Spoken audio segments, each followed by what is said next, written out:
지금부터 제30차 원내정책회의를 시작하겠습니다. 먼저 주승용 원내대표님의 개회선언이 있겠습니다. 국민의당 제30차 원내정책회의를 시작합니다. 주승용 대표님 모두 발언하시겠습니다.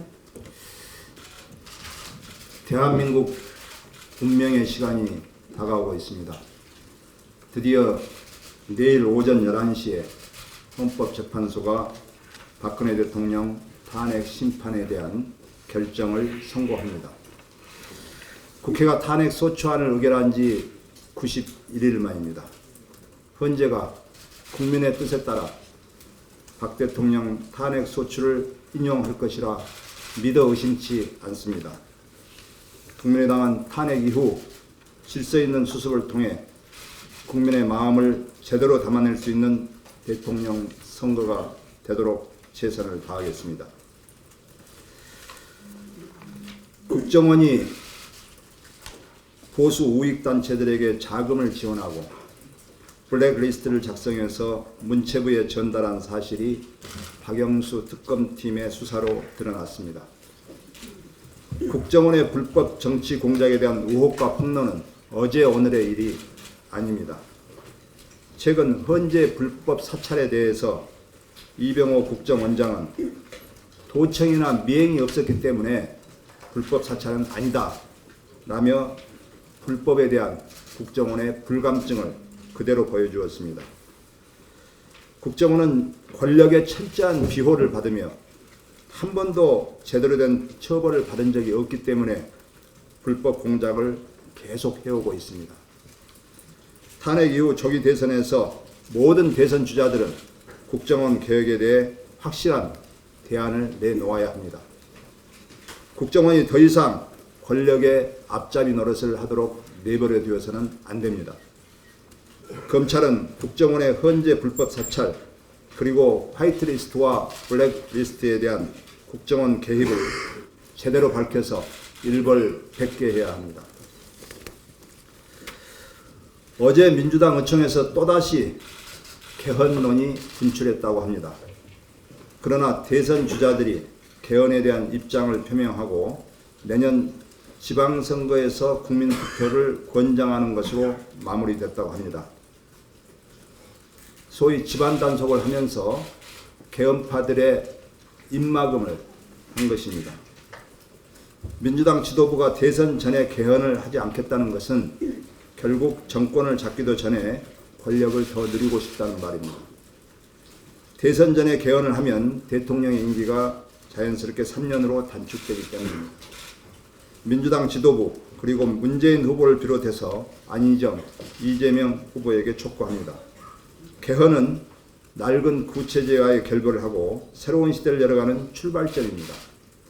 권력을 향해서 혼자 뛰어가려 하지 말고 개헌이라는 대의를 향해서 국민의당과 협조해 줄 것을 다시 한번 촉구합니다. 검찰이 우병우 수사에 착수했다고 합니다. 이제 대통령과 우병우 딱 2명 남았습니다. 박영수 특검은 우병우 계좌 추적을 했다면 우병우는 이미 구속됐을 것이다. 영장을 재청구하면 100% 구속이다 라고 했습니다.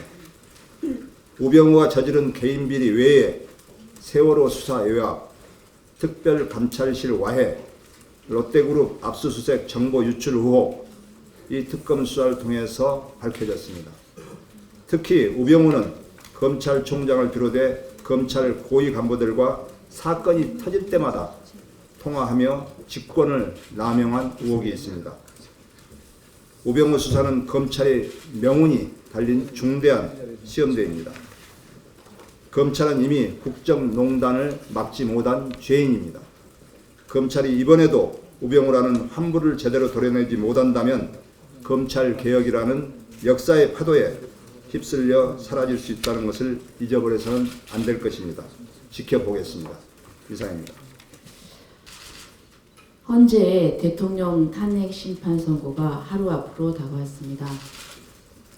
내일이면 박근혜 대통령 개인의 운명뿐만 아니라 대한민국의 운명이 한가름 납니다.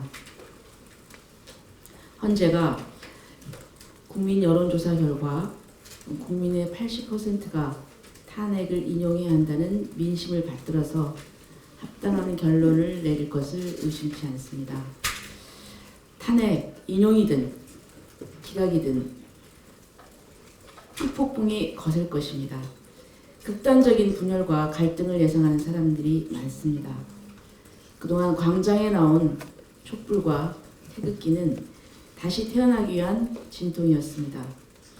그러나 판결을 끝으로 혼란과 갈등을 멈춰야 합니다. 이제부터 광장의 모든 요구는 타협과 다수결이라는 민주주의 원칙으로 정치권에서 소화해야 합니다. 그 첫 번째가 모두 헌재의 결정에 승복하는 것입니다. 자신의 기대와 같으면 승복하고 다르면 불복하는 것은 승복이 아닙니다. 자신의 기대와 다를 경우 승복하는 것이 승복입니다. 특히 대선 주자들은 승복 여부를 정확한 표현으로 반드시 밝혀야 합니다. 국민들은 대선 주자들의 생각과 태도를 알 권리가 있습니다.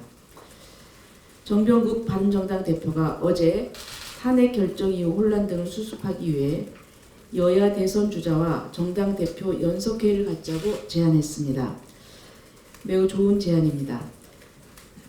즉시 조율을 시작해서 헌재 판결 전에 연석회의를 갖고 헌재 결정에 무조건 승인을 선언해야 합니다. 우리 당의 박지원 대표님을 비롯한 각 당의 대표님들과 대선 주자들이 전국 수습과 국민 통합에 앞장서기 바랍니다. 기재부가 쥐꼬리만한 실업급여를 깎을 궁리를 하고 있습니다. 지난 7일 열린 4차 사회보험제도 건전화 정책협의회에서 기재부는 고용보험기금이 2020년 3천억 원, 2025년 2조 6천억 원의 적자가 예상된다면서 보험료율은 올리고 실업급여는 줄여야 한다는 의견을 내놨습니다. 고용보험기금의 부실화를 막기 위한 대책의 필요성은 인정합니다만 실업급여를 낮추는 방향의 대책은 동의할 수 없습니다. OECD 보고서에 따르면 2013년 우리나라의 실업자를 위한 공적 지출은 GDP 0.3%로 OECD 평균인 0.9%의 3분의 1 수준입니다. 우리나라의 고용보험법은 구직급여액을 평균 임금의 50%로 정하고 있으면서도 상하한액을 별도로 두고 있어 실질적인 소득 대체율은 매우 낮습니다. 고용보험법 제84조는 대량 실업이나 고용 불안에 대비해 해당 연도의 지출액의 1.5배 내지 2배의 준비금을 적립하도록 규정하고 있습니다. 그러나 2002년 4.2배에 이르던 적립 비율은 2016년 0.8배로 낮아졌습니다. 법정 기준조차 충족시키지 못하고 있는 것입니다. 고용보험기금 고갈의 원인은 모성보호급여 지출입니다. 고용보험기금에서 지출하는 모성보호급여액은 2002년 257억에서 해마다 늘어서 2016년 9,297억 원을 기록했습니다. 그럼에도 불구하고 일반회계 전입금은 모성보호급여 지출액 대비 2002년 58.4%에서 2015년 8.7%로 급격히 줄어들었습니다. 고용보험기금의 고갈 문제를 해결하기 위해서는 모성보호 개정의 독립이 가장 바람직합니다. 그러나 그것이 어렵다면 고용보험기금 부족분을 일반회계에서 채워줘야 합니다. 실업급여가 소득보전과 재취업 지원이라는 목적을 만족시키기에는 지금도 턱없이 부족합니다. 실업급여 삭감카드를 만지작거리는 기재부는 너무 비인간적입니다. 우리 국민의당은 이 문제를 일찌감치 인식하고 지난해 7월 모성보호에 지급되는 금액의 50% 이상을 일반회계에서 부담하도록 하는 내용의 고용보험법 일부 개정안을 발의해 놓은 상태입니다. 국민의당은 실업급여 삭감에 결코 동의하지 않을 것입니다. 수혈용 혈액이 모자랍니다. 어제 현재 우리나라 혈액 재고량은 4.31분으로 적정 재고인 5일분에 못 미칩니다. 특히 O형 혈액 재고량은 3일분으로 심각한 수준입니다. 이처럼 혈액이 부족한 것은 인구 고령화로 인한 10대 내지 20대의 젊은층 헌혈자 감소가 가장 큰 원인입니다. 여기에 정부, 지자체, 공공기관의 관심 부족도 한 몫을 하고 있습니다. 매년 반복되는 혈액 부족을 타개하기 위해서 먼저 정부, 지자체, 공공기관이 모범을 보여야 합니다. 이를 위해서 공무원 복무 규정에 헌혈 공가 제도를 활성화하고 이 제도를 공공기관과 일반 기업에까지 확대해야 합니다. 또 교육당국은 미래 안정적인 헌혈 자원 확보를 위해서 헌혈 교육 등을 정규 교육과정에 포함하는 것을 검토해야 합니다. 국민의당 국회의원과 당직자는 고통받는 환자들에게 희망을 드리려고 오늘 오후 1시에 국회 후생관 주차장에서 사랑의 헌혈 캠페인을 할 계획입니다. 국민의당은 언제나 국민과 함께하겠습니다.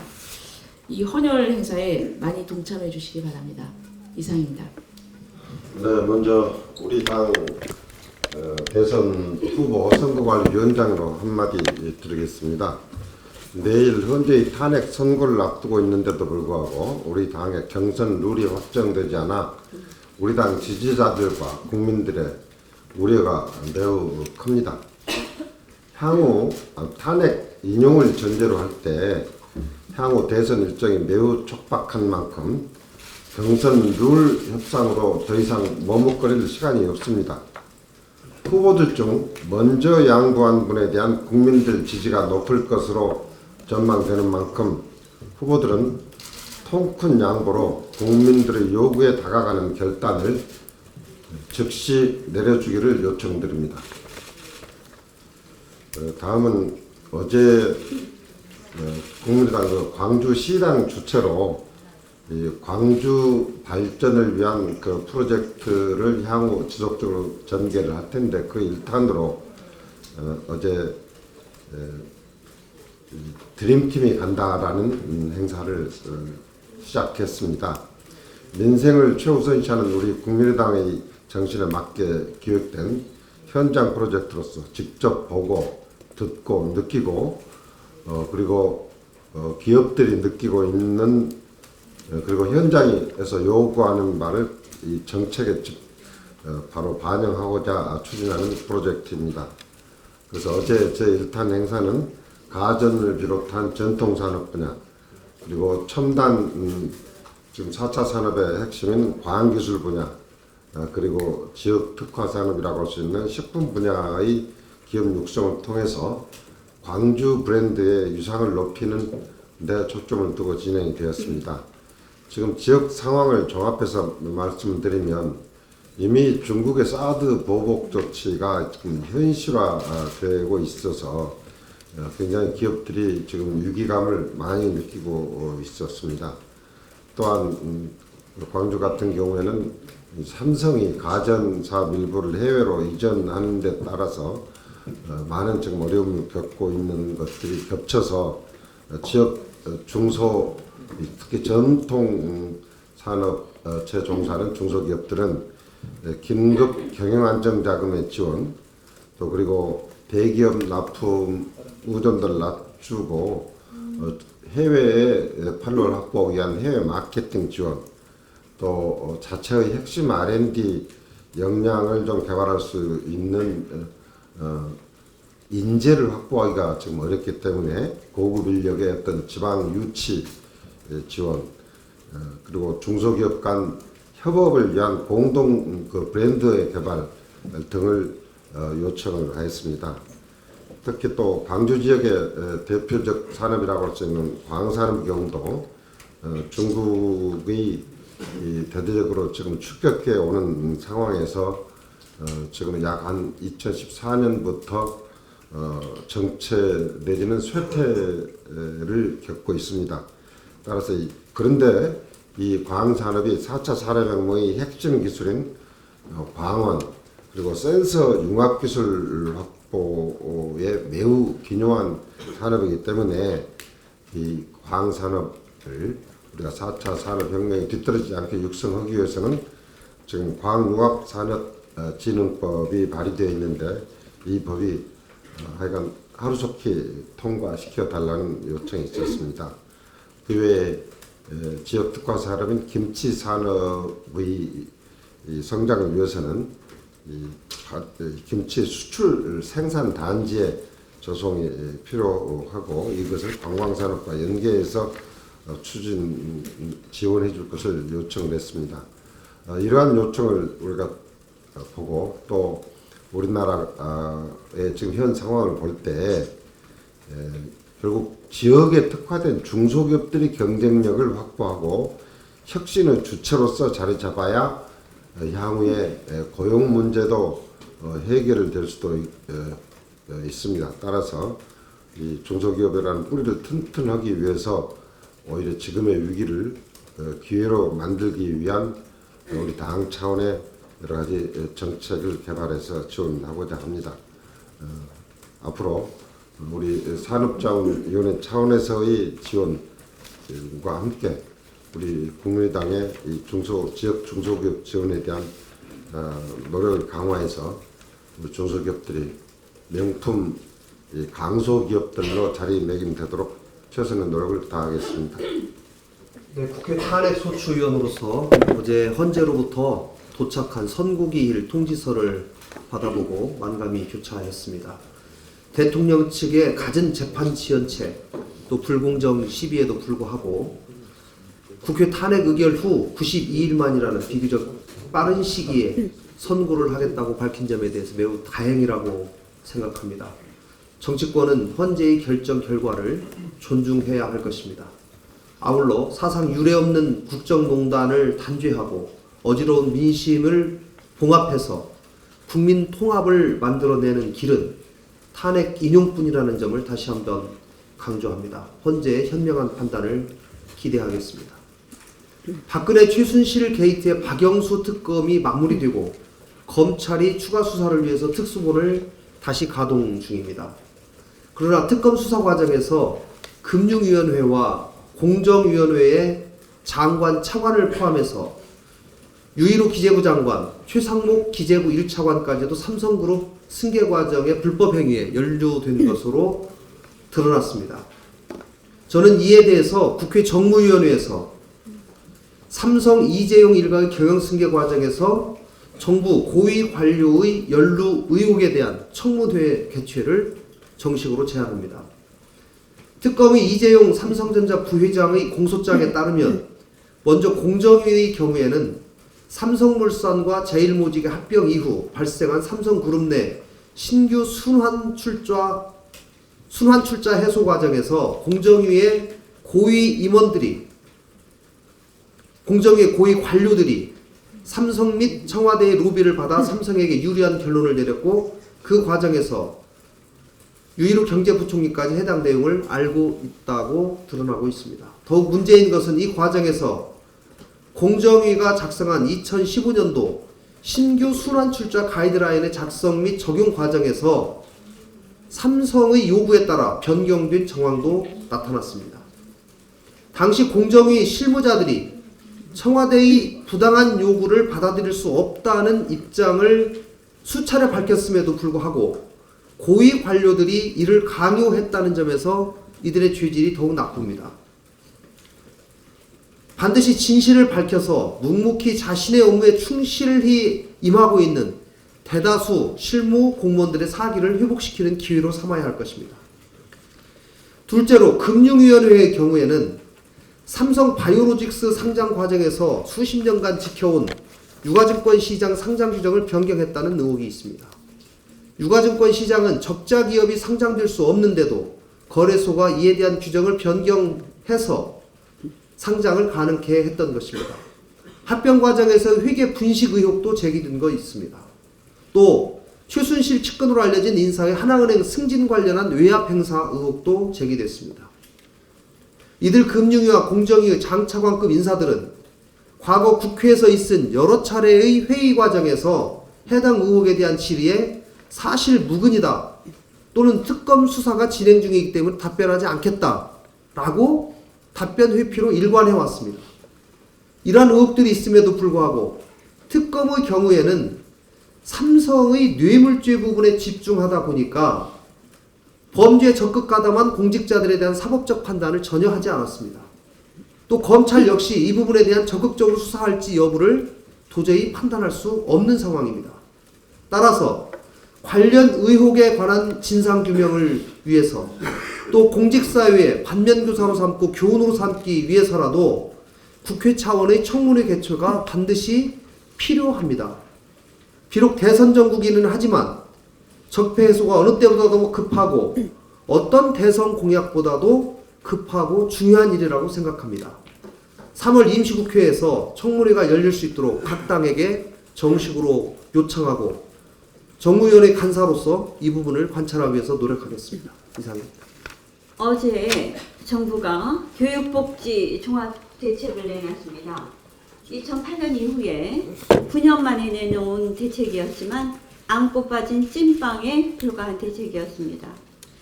교육부는 여건에 관계없이 누구나 양질의 교육 기회를 보장받고 교육을 통해 꿈을 키워나갈 수 있는 정책적 지원을 본격화하겠다고 밝혔습니다.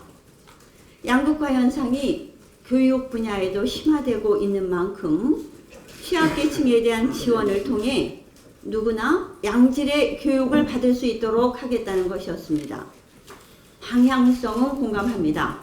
하지만 정부에서도 밝혔듯이 소득 수준에 따라 교육비 격차는 10배, 사교육비 격차가 12배에 이르고 있고 소득 계층 간의 교육비 투자 격차가 점점 심화되고 있는 상황입니다. 이런 추세에서 사교육비 대책 없이 공교육만 정상화시킨다는 것은 안고 빠진 찐빵에 불과한 실효성 없는 대책입니다. 많은 전문가들도 선언적인 부분이 많고 구체적인 실천 방안이 없으며 뒷받침할 만한 예산 확보 방안이 없어 실현 가능성이 없다고 지적하고 있습니다. 정부가 조기 대선을 앞두고 있는 상황에서 정치적 목적을 가지고 실효성 없는 대책을 성급하게 발표한 것은 아닌지 의심스럽습니다. 교육 정책은 국가의 100년 대계입니다. 미래의 사회와 나라를 이끌어갈 인재를 기르는 핵심 정책이 교육 정책입니다.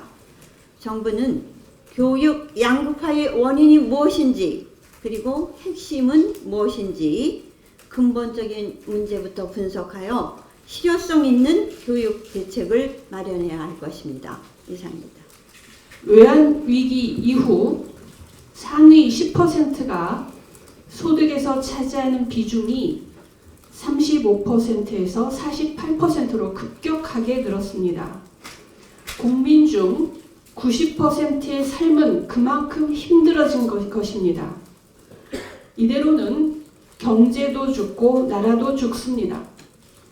기업의 곳간에 800조가 넘는 돈이 쌓여도 투자는 해외로 나가고 고용은 늘지 않습니다.